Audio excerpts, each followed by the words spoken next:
Compost Law. They don't teach it in law school. Yet all humans should know about it, since life on the planet depends on organic matter breaking down and becoming soil and producing new life. Soil is so important that people everywhere are starting compost projects, which is great. But a lot of legal barriers come up, which is not great. So here's your 5-minute compost law primer so that you can learn to navigate the laws and maybe even advocate to change them. Now, meet your compost law professor, Carrot Top, who graduated from someone's refrigerator and has gone on to receive a doctorate in dirt. Seriously though, a lot of legal questions come up in the composting process, starting from the moment that a person decides they no longer need a piece of organic matter. Where do they put it? A growing number of laws are telling people to put it in special bins so that it doesn't go to landfills. But then there are rules about the shape, size, color, and placement of the bins, how often they need to be emptied, and so on. Yep, dumpster law is a thing. So, if you're starting a local composting project, you may not be able to just go and pick up bins of vegetable scraps at a restaurant, for example. You'll want to check the local zoning, building, and health codes to see if there are any rules about bins and containers.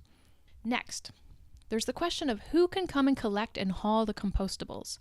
For small-scale composters, this may present the biggest hurdle of all because cities are increasingly contracting with large-scale haulers and sometimes granting them a monopoly.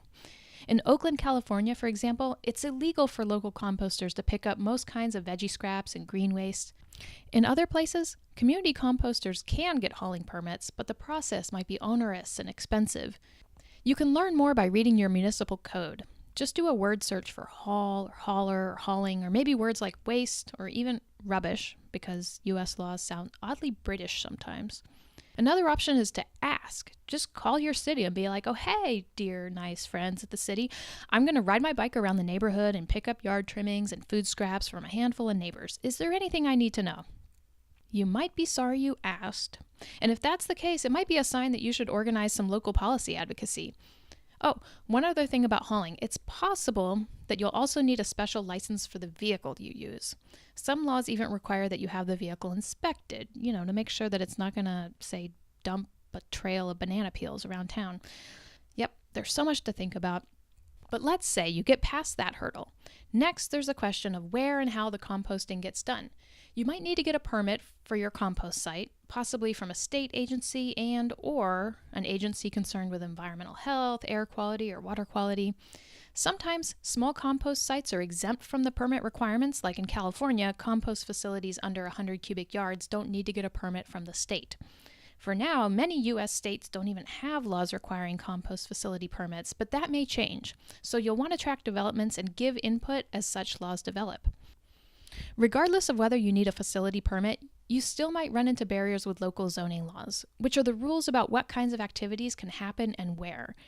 If you're doing composting in conjunction with a farm or a garden, local planning departments will likely be fine with it.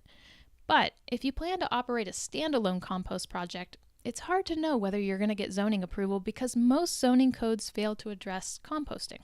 If you seek approval for your project, the risk is that the local planning department could view your composting as a kind of a light industrial activity and then require you to go through a rigorous process to get zoning approval. Hopefully not, but that might be the case.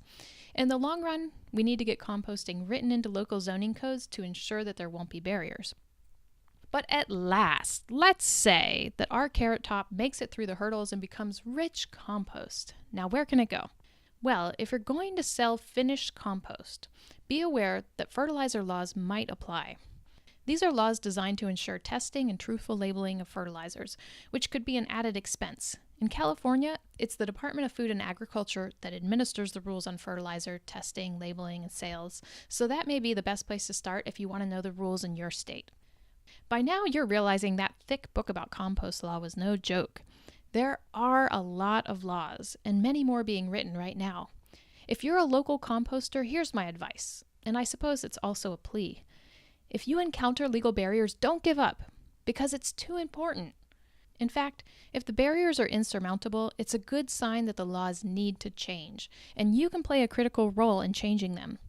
So here are some places you can go for more resources on navigating and shaping compost law. And that's it for today, class. Thank you. School's out.